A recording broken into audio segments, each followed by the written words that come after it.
Señoras, señores, gobernantes de países del mundo, me da mucho gusto comunicarme con ustedes con motivo del 75 aniversario de la Organización de Naciones Unidas.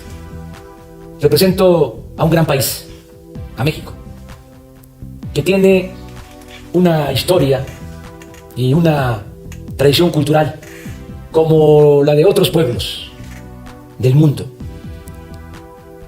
Podría aquí hablarles de las grandes civilizaciones que fueron parte de la fundación de lo que ahora es nuestro país, de las grandes culturas que florecieron en lo que hoy es México. Hablo de civilización, hablo de culturas, porque los que conquistan, los que dominan, los que colonizan, siempre tratan de justificar sus atrocidades, descalificando a los pueblos originarios, llamándoles bárbaros o salvajes. No es el caso de México, de nuestro pueblo, como tampoco de otros pueblos del mundo, dominados, conquistados, colonizados. Nosotros tenemos una extraordinaria historia, también de lucha por la libertad, por la justicia, por la igualdad, por la defensa de nuestra soberanía nacional. Hay tres grandes transformaciones en la historia de México. Primero, la independencia, cuando después de 300 años de ser colonia, obtuvimos nuestra independencia. Esa fue la primera transformación. A principios del siglo XIX, dos curas rebeldes, Miguel Hidalgo y Costilla y José María Morelos y Pavón, encabezaron un movimiento para que se lograra la independencia de México, y también un movimiento en favor de la justicia, porque fueron los primeros en proclamar la abolición de la esclavitud. Luego tuvimos una segunda transformación a mitad del siglo XIX, muy importante y de trascendencia mundial. El movimiento de reforma que encabezó un gran dirigente, un liberal, el mejor presidente que ha habido en nuestra historia, un indígena zapoteco, Benito Juárez García. Se le conoció como el benemérito de las Américas. Fue tan importante su proceder y su fama que Benito Mussolini lleva ese nombre porque su papá quiso que se llamara como Benito Juárez. ¿Qué hizo nuestro prócer con la reforma que se consumó en ese tiempo? Separó al Estado de la Iglesia. Antes que en otros países, llevó a la práctica el principio bíblico de que a Dios lo que es de Dios y al César lo que es del César. Luego se llevó a cabo una tercera transformación a finales del siglo XIX y principios del siglo XX, la Revolución Mexicana de 1910. Se luchó por la democracia porque se padecía de una dictadura que se impuso durante 34 años. Se luchó para que se garantizaran las libertades y se luchó también por la justicia. Dirigentes sociales muy importantes, los hermanos Flores Magón, que fueron precursores de esa revolución. Desde luego, un hombre bueno, apóstol de la democracia, que fue asesinado cobardemente, Francisco I. Madero, y dirigentes sociales como Francisco Villa, un dirigente defensor de los campesinos, leal al pueblo, Emiliano Zapata.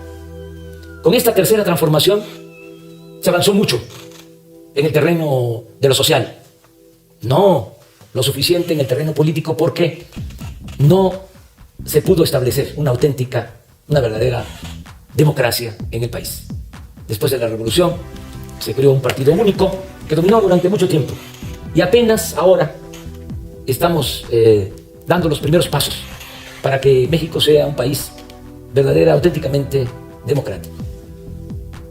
Posiblemente por la falta de democracia, entre otros factores, se fue echando a perder la vida pública del país.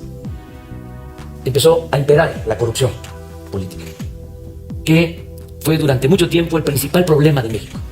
Nuestro país, con muchas riquezas naturales, que tiene buenas tierras para la producción agropecuaria, agua en abundancia, petróleo, minas, y un pueblo bueno, noble, trabajador, poseedor, repito, de una herencia cultural milenaria, de donde dimana la vocación del pueblo por el trabajo, por la creatividad. Bueno, con todo y eso, no podíamos avanzar por la corrupción que imperaba. Nosotros, desde hace mucho tiempo, venimos luchando para conseguir un verdadero cambio en el país. Y así lo decidió, después de muchos años, el pueblo de México. Nos eligió y nos hemos propuesto llevar a cabo la cuarta transformación de la vida pública de nuestro país. Ya hablé de la independencia, de la reforma, de la revolución, y ahora estamos empeñados, comprometidos en llevar a cabo la cuarta transformación de la vida pública del país, sin violencia, de manera pacífica. Y lo estamos logrando. A pesar de que estamos enfrentando dos crisis, como también se está padeciendo en otros países del mundo. Estamos enfrentando la pandemia del coronavirus, del COVID-19, esta enfermedad terrible. Y estamos enfrentando también lo que desató o produjo, originó esta pandemia, una crisis económica, como en otros países. Estamos enfrentando al mismo tiempo dos crisis, pero vamos saliendo. Estamos avanzando, enfrentando la pandemia. Hemos actuado con responsabilidad. Nos han ayudado mucho los expertos, los científicos, los médicos, las enfermeras, los trabajadores de la salud, que se han entregado con humanismo a salvar vidas. Y vamos avanzando, va bajando, disminuyendo el efecto nocivo de la pandemia. Lo que más nos importa es salvar vidas. Se va avanzando. Y también en lo económico, porque no aplicamos la misma estrategia de siempre, de endeudar al país, de rescatar a los de arriba, con el sofisma de que si llueve fuerte arriba, gotea abajo, como si la riqueza fuese contagiosa. ¿Qué hicimos? Pues estamos apoyando abajo y de manera directa al pueblo. Es de abajo hacia arriba. Estamos destinando recursos que son fruto del ahorro por no permitir la corrupción y fruto también de la austeridad republicana, porque ya no hay lujos en el gobierno. Les comento que había un avión presidencial, existe todavía, pero está en venta, ya lo rifamos y todavía vamos a venderlo. Este avión es como un palacio en los cielos, algo insultante para nuestro pueblo. Un avión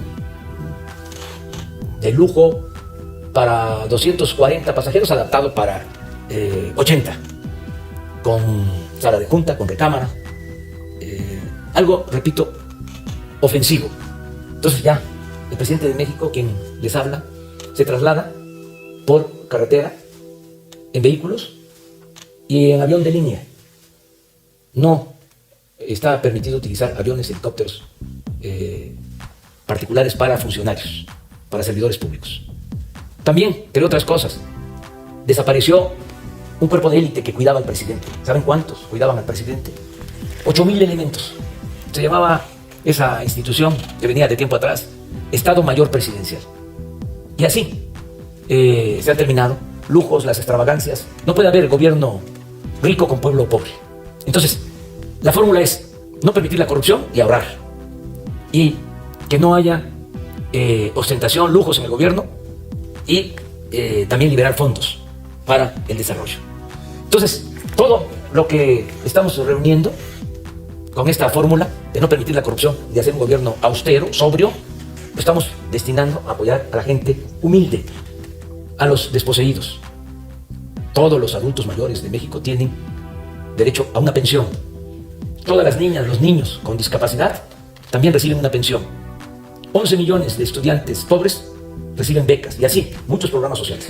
Entonces, esto que se está invirtiendo abajo, acompañado del apoyo que nos están brindando nuestros paisanos migrantes, los que por necesidad se fueron a buscarse la vida, a trabajar en Estados Unidos, que ya son 38 millones de mexicanos.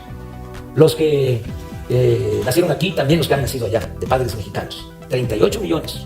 Pues nos están ayudando, mandan a sus familiares en México apoyos económicos, las llamadas remesas. Este año, a pesar de la pandemia, va a ser un año récord en remesas. Se van a recibir alrededor de 40,000 millones de dólares. Y ese dinero, mes con mes, llega a 10 millones de familias pobres de nuestro país. Entonces, con lo que estamos invirtiendo desde el gobierno y con las remesas, estamos fortaleciendo el consumo y, a pesar de la pandemia y de la crisis, no hay hambre en nuestro país. Se está garantizando el consumo básico a millones de mexicanos. Y ya, poco a poco, se va recuperando la economía. Esto también se complementa con el hecho de que acabamos de firmar un acuerdo con Estados Unidos y Canadá, un tratado que ya entró en vigor, y esto significa que están llegando inversiones al país, se están instalando empresas y se están creando empleos para el bienestar de los mexicanos. Yo tengo mucha fe en el futuro de México, pero también tengo mucha fe en el futuro del mundo. Yo soy un creyente y mi credo es el de la fraternidad universal. Por eso yo les envío a todas, a todos, un abrazo desde la Ciudad de México, capital de nuestra República.